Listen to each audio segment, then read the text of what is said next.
Hello दोस्तों, नमस्कार। इस हम किसी चैनल में मैं आप सभी लोगों का दिल से बहुत बहुत स्वागत करता हूं। अगर आपने पहली बार विजिट किया है, जरूर चैनल को सब्सक्राइब कर लेना। फ्री स्टॉक मार्केट क्लासेस इस चैनल को भी चाहो तो फॉलो कर सकते हो, सब्सक्राइब कर सकते हो। यहाँ पर भी बेल आइकन को हिट करके ऑल जरूर सिलेक्ट करके रख लेना। इस चैनल का लिंक आपको ऊपर आई बटन पे नीचे डिस्क्रिप्शन में मिल जाएगा। एंड कल के दिन की बात करें, इस चैनल के ऊपर एक इंपॉर्टेंट लेक्चर अपलोड होने वाला है, तो उसको गलती से भी मिस मत करना। रिमाइंडर जरूर सेट करके रख लेना। सो चले दोस्तों, फिलहाल तो अब इस वीडियो को स्टार्ट कर लेते हैं। ठीक है दोस्तों, अभी हम लोग आ चुके हैं बिल्कुल हमारे नॉर्मल स्क्रीन के ऊपर। एंड दोस्तों, यहाँ पे हम लोग कवर करने वाले 2 से 3 इंपॉर्टेंट टॉपिक को। यस, काफ़ी ज़्यादा इंपॉर्टेंट है। तो चलिए स्टार्ट करेंगे। सबसे पहले एक ऐसा ब्रोकर, ब्रोकर मतलब हम कह सकते हैं कंपनी, ब्रोकर जो भी है, काफ़ी ज़्यादा हम लोगों को यहाँ पे पॉपुलर बनते हुए देखने को मिल चुके हैं, जो कि आईसीआईसीआई सिक्योरिटीज़ पॉपुलर बनते हुए देखने को मिली है। मतलब एक होती है पॉजिटिव पॉपुलैरिटी, एक होती है नेगेटिव पॉपुलैरिटी।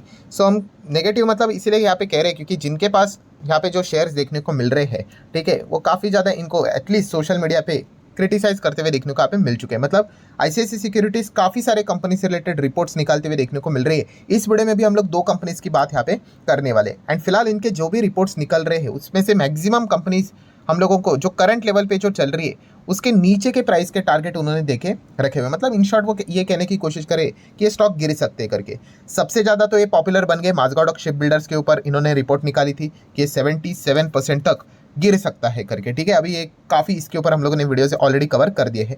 येस बैंक के ऊपर भी इन्होंने रिपोर्ट निकाली थी कि येस बैंक गिर के 20 रुपीज़ तक आ सकता है करके। अभी की बात नहीं है, हम कह सकते हैं जुलाई में इन्होंने रिपोर्ट निकाली थी, ठीक है। सो फिलहाल तो देख सकते हैं येस बैंक अभी 20 के आसपास तो हम लोग को जाते हुए देखने को यहाँ पे मिल चुका है।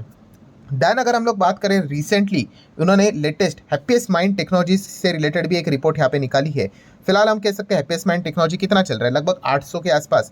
सो उन्होंने ये तो नहीं कहा है कि सेल करो करके, उन्होंने कहा है होल्ड करो। बट हैप्पीएस्ट माइंड टेक्नोलॉजी का जो टारगेट उन्होंने दिया है वो है 750 रुपये। यस, 750 तक ये यहाँ पे नीचे यहाँ पे आ सकता है। ये फिलहाल तो पॉइंट उन्होंने फिलहाल तो सामने यहाँ पे रखा हुआ है। तो ये एक पॉइंट आप लोगों को जरूर पता है यहाँ पे होना चाहिए।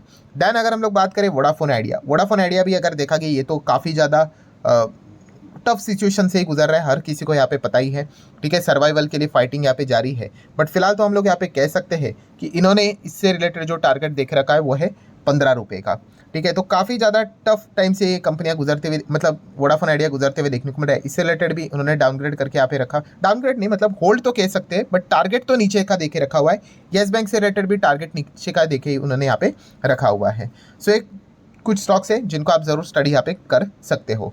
आगे बढ़ लेते हैं दोस्तों यहाँ पे टाटा टेक्नोलॉजीज के बारे में। यस, टाटा टेक की बात करेंगे तो इसका तो आईपीओ एकदम धूम धड़ाकेदार आईपीओ था, आप सभी लोगों को पता ही है। जिनको आईपीओ लगा उनको लिटरली लॉटरी लग गई। एंड एज यूजुअल जिनको आईपीओ अगर नहीं लगता है तो क्या करना होता है कि चलो ठीक है, नहीं लगा, छोड़ दिया, ठीक है। बाद में कंपनीज को स्टडी करके डिसीजन लेंगे जाने का नहीं जाने का। बट जो एकदम बिगिनर होता है, ठीक है, मार्केट से रिलेटेड, वो क्या कर लेता है, अरे आईपीओ नहीं लगा ना, वो डायरेक्टली ओपन मार्केट में जो जिस भाव पे स्टॉक आ जाता है उसको खरीद लेते हैं। और ये अभी की बात नहीं, हर किसी वक्त हम लोगों ने देख लिया है। चाहे हम लोग लेटेंट व्यू की बात कर ले, चाहे हम लोग पारस डिफेंस स्पेस टेक्नोलॉजी की हम लोग बात कर ले, चाहे हम लोग आइडिया फोर्ज की बात कर ले, ऐसे काफ़ी लोग हैं जिन्होंने शेयर को सिर्फ इसीलिए खरीदा क्योंकि उनको आईपीओ में नहीं लगा करके, ठीक है। काफ़ी खतरनाक चीज़ साबित हो जाती है, बिकॉज ऑलरेडी उसका प्राइस नीचे रहता है। जो अच्छा आईपीओ होता है वो एकदम ही टॉप लेवल पे ओपन होता है, एंड उसके बाद आपको पता है करेक्शन के चांसेस यूजुअली ज़्यादा होते हैं, ठीक है। एंड यही चीज़ टाटा टेक में भी देखने को मिले। आप देख सकते हैं 1400 से लेकर स्टॉक नीचे नीचे नीचे ही देखने को मिल गया, 25-30% टॉप लेवल से डाउन ही देखने को मिल गया, बीच में 1000 के नीचे चला गया था, ठीक है। चीज़ें चलती रहती है, ठीक है। हमें डरना कब होता है, जब कंपनी में कोई फ्रॉड, धोखेबाजी, गड़बड़ी हुई, तब डरना होता है। टाटा टेक में उस प्रकार की चीज़ें देखने का चांसेस तो बिल्कुल निगलिजिबल है, हम ऐसा यहाँ पे कह सकते हैं। एनीवेज, पहले तो हम लोग कवर कर लेते हैं रिपोर्ट के जरिए जो खबर है कि टाटा टेक में एक बहुत बड़ा ब्लॉक डील हुआ है। ये हर किसी को पता है। अभी इसके नाम क्या रहेंगे वो तो बाद में रिवील होंगे। रिपोर्ट के जरिए यहाँ पे बताया जा चुका है। ये जो नाम है आप यहाँ पे देख सकते हो, 75 लाख शेयर्स यहाँ पे बेचे जा चुके हैं। ऐसी चीज़ें हम लोग को फिलहाल तो देखने को यहाँ पे मिल रही है। सो ओवरऑल हम लोग यहाँ पे कह सकते हैं दोस्तों, ये जो ब्लॉक डील है 1200 करोड़ की ब्लॉक डील देखने को मिल रही है। मतलब किसी ने तो माल बेचा है और ऑब्वियसली कोई तो माल यहाँ पे खरीदेगा ही, ठीक है, क्योंकि ओपन मार्केट में तो ये सारी चीज़ें होना तो पॉसिबल है नहीं, इतना बड़ा डील जो यहाँ पे हो रहा है। सो ओवरऑल अगर हम लोग बात करें इसी चीज़ के चलते टाटा टेक आज के दिन फोकस में देखने को मिल रहा था, और जैसे ये खबर सामने आई स्टॉक में अच्छी खासी तेज़ी भी देखने को यहाँ पे मिली है। सो टाटा टेक के ऊपर ऑलरेडी मैं काफ़ी वीडियोस यहाँ पे बना चुका हूँ, ठीक है। टाटा ग्रुप से रिलेटेड एक सबसे बड़ा एडवांटेज क्या रहता है कि टाटा के जितने भी कंपनी हम लोग को शेयर मार्केट में देखने को मिल चुके हैं, जिन्होंने एकदम ही लॉन्ग टर्म होल्ड किया है। लॉन्ग टर्म मतलब मैं यहाँ पे 1 साल 2 साल 3 साल की यहाँ पे मैं बात नहीं कर रहा हूँ, काफ़ी लंबी अवधि की बात कर रहा हूँ। जिन्होंने भी टाटा ग्रुप से जुड़े हुए जितनी भी कंपनियां एकदम लॉन्ग टर्म होल्ड किया है, सबके पैसे बने हैं। ये अभी तक का टाटा ग्रुप के मतलब रिकॉर्ड है, ठीक है। आप इनके जितने भी शेयर्स है 25 के आसपास आपको कंपनियां मिलेंगी बाजार में, उनको चेक कर लेना। मैक्सिमम कंपनियां ने रिटर्न बनाकर यहाँ पे देखे रखा है। मैं लॉन्ग टर्म की मैं बात कर रहा हूँ, शॉर्ट रेंज में तो भाई तकलीफ देंगे ही देंगे, ठीक है। सो टाटा टेक का वो एक अच्छा पॉइंट देखने को मिल चुका है। बाकी अगर हम लोग बात करें बिजनेस वाइज तो कंपनी अच्छी डिसेंट देखने को मिल जाती है। रिजर्व्स भी देखेंगे तो 1100 करोड़ के रिजर्व्स हो चुके हैं। लॉन्ग टर्म बोरिंग भी जीरो नज़र यहाँ पे आ जाता है, शॉर्ट टर्म बोरिंग भी जीरो नज़र आ जाए। टेक्नोलॉजी वाली कंपनी है भाई, इनको वैसे भी क्या ही फ़र्क पड़ेगा, क्या मतलब कैपेक्स विपेक्स इतना हेवी करने की ज़रूरत होती नहीं है, ठीक है। देन अगर बात करेंगे तो 130 करोड़ का कैश भी देखने को यहाँ पे मिल जाता है। बाकी अगर हम लोग बात करें 1994 में कंपनी स्टार्ट हुई थी, टाटा मोटर में पहले थी, फिर अलग यहाँ पे हो गया करके 42,000 करोड़ का मार्केट कैप देखने को यहाँ पे मिल जाता है। नो डाउट चैलेंजेस तो यहाँ पे रहेंगे, कंपनी को प्रॉफिट यहाँ पे बढ़ाना है, ठीक है। अभी तक की अगर हम लोग बात करें तो आप कंपनी का प्रॉफिट देख सकते हो 300 200 300 400 600 उसी के रेंज में है। अर्निंग्स की बात करें तो 15-16 के रेंज का अर्निंग देखने को यहाँ पे मिल रहा है। टेक्नोलॉजी वाली कंपनी का ना दोस्तों बिजनेस बढ़ाना मतलब ऐसा नहीं बोल सकते कि आसान होता है करके, बट येस बाकी जो कंपनीज है उसके हिसाब से कंपैरेटिवली थोड़ा आसान होता है, ठीक है। अगर आपको बड़े बड़े क्लाइंट्स अगर मिल गए, एक्सपेंसेस इन कंपनीज के कंपैरेटिवली कम होते हैं एज कम्पेयर टू बाकी की। अगर हम लोग बात करें जो सेक्टर से थे सीमेंट मतलब सीमेंट स्टील की अगर हम लोग बात करें तो इसलिए ये कंपनी अच्छा परफॉर्मेंस देने के चांसेस काफ़ी ज़्यादा होते हैं। तो टाटा टेक उस हिसाब से एक एडवांटेज जरूर भविष्य में ले सकता है। बाकी शेयर होल्डिंग पैटर्न तो प्रमोटर के पास आपको पता है टाटा के पास ही रहेंगे ज़्यादा शेयर डायरेक्टली इनडायरेक्टली, एंड बाकी पब्लिक में ज़्यादा है। इंस्टीट्यूशंस इस कंपनी की अगर हम लोग बात करें तो फिलहाल आप देख सकते हैं इतना ज़्यादा रुचि नहीं दिखा रहे, ठीक है। हार्डली अगर हम लोग कंबाइन करके देख ले तो 3% के आसपास ही देखने को यहाँ पे मिल रहे हैं, ठीक है। बट फिलहाल हम कह सकते हैं एक बहुत अच्छी ब्लॉक डील यहाँ पे देखने को यहाँ पे मिल चुकी है, ठीक है। तो इस चीज़ के चलते तेज़ी देखने को यहाँ पे मिली थी। आ जाते हैं दोस्तों यहाँ पे again most popular stock IREDA.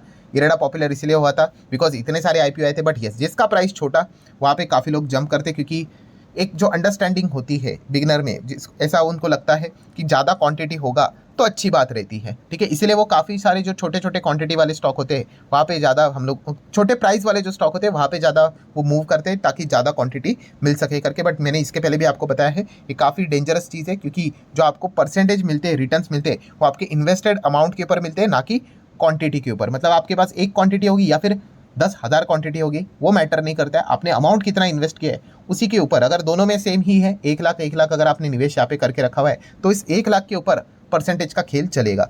Anyways so IREDA की अगर हम लोग बात करें तो फिलहाल तो हम कह सकते हैं 250 रुपये देखने को यहाँ पे मिल रहा है, ठीक है। टॉप की अगर बात करें तो 310 तक यहाँ पे चला गया था, ठीक है। कभी ना कभी तो स्टॉक टूटते ही टूटते हैं, ठीक है। उसके बाद अभी भी देखा गया तो एक थोड़ा सा हम लोगों को रुकते हुए देखने को यहाँ पे मिल चुका है। हालांकि अगर हम लोग कल के दिन की बात करें यस्टरडे की तो इरेडा ने एकदम ज़बरदस्त तेजी दिखाई थी, और इसके पीछे का रीज़न भी हम लोगों को पता ही है कि इरेडा ने यहाँ पे फंड रेजिंग का प्लान सामने रखा है। 4,500 करोड़ का फंड रेज ये कर सकते हैं वाया इक्विटी, ठीक है। अभी इक्विटी के वाया फंड रेज करने में काफ़ी अलग अलग ऑप्शंस मार्केट में अवेलेबल होते हैं, बट ऑब्वियसली ऐसी कंपनीज को अगर आप जीना है तो फंड रेजिंग लगातार करनी पड़ेंगे, एक बार फंड रेजिंग करके नहीं चलेगा। बट इनका एक ही टारगेट होता है कि सस्ते दाम में कुछ भी करके फंड रेज यहाँ पे करने हैं, ताकि आगे जाके उस पैसे को वो हायर लेवल पे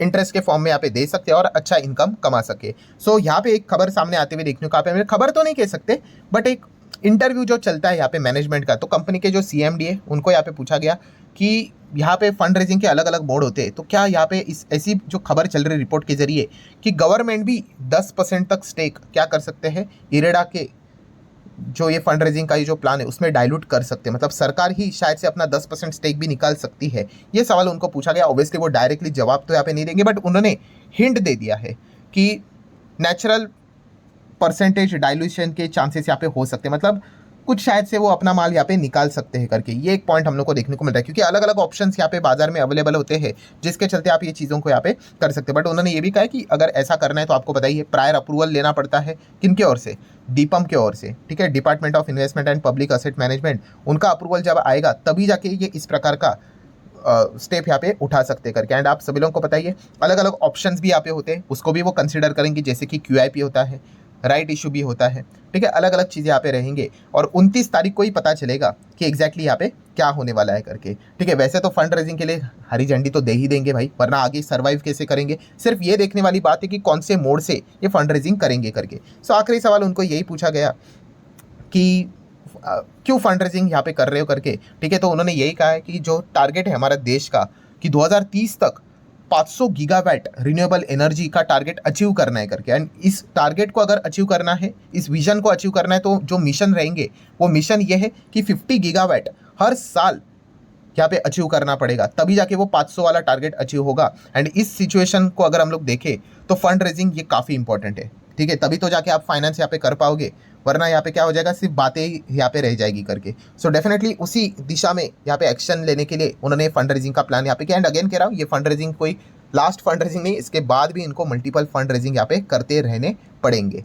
सो आशा करता हूँ दोस्तों जितने इंपॉर्टेंट पॉइंट्स थे वो सारे यहाँ पे कवर कर लिए हैं, ठीक है। प्रमोटर होल्डिंग 75, अगर प्रमोटर मतलब सरकार अगर यहाँ पे डाइल्यूट अगर कर देता है, जिस प्रकार से बोला जा रहा है रिपोर्ट के जरिए, माइट भी 10% भी वो कर सकते हैं, तो कुछ हिस्सा इनका भी कम यहाँ पे होते हुए देखने को मिल सकता है। एंड वैसे भी सरकार का टारगेट भी है कि इस साल भी कोई ना कोई वो यहाँ पे अपना माल यहाँ पे जरूर डाइवर्समेंट के हिसाब से निकालेंगे एंड पैसा कलेक्ट करेंगे करके, जैसे कि बजट में भी हम लोगों ने देखा था।